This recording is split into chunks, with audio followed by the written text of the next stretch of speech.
እዛ ከመጣሁ ጀምሮ ማለት ነው ቤትም ንብረትም ጥዬ ነው መጣሁት። ያው አደጋ ደርሶብኝ ነው መጣሁት። እዚህ አክስቴ ጋር ነው ያለሁት።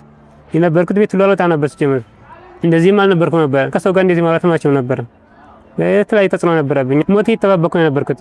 አሁን ላይ ግን እዚህ ብዬ መጣሁኝ። አንዳንድ ነገሮች በማየትና ለዘና በማለት ራሴን ወደ ነበረው ህይወቴ ለመመለስ እየጣርኩ ነው ያለሁት።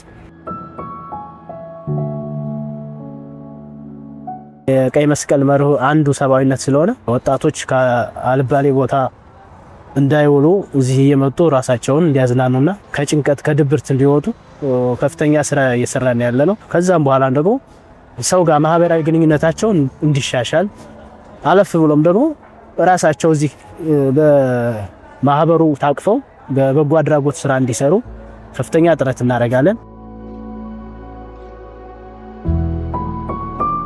በፊት የነበርኩበት ከቤተሰቡ በሙሉ ሰዓት ጭንቀት ነበረ ውስጤ ላይ ያለው። አሁን ላይ ግን ራሴን ተረት እያረኩና ከራሴ ነፃነት ማግኘት አለሁት። ቢያንስ ብዙ ጓደኛ ፍርቻለሁ። ሲቀጥል ደግሞ እዚህ ያለው ጎተም ከንተሬ ጀምሮ ከራምቡላ ገበታ ዳማ የተለያዩ ነገሮች አሉ። በሱ ራሴን ዘና አድርጌ ወደ ቤት ሄዳለሁ ማለት ነው።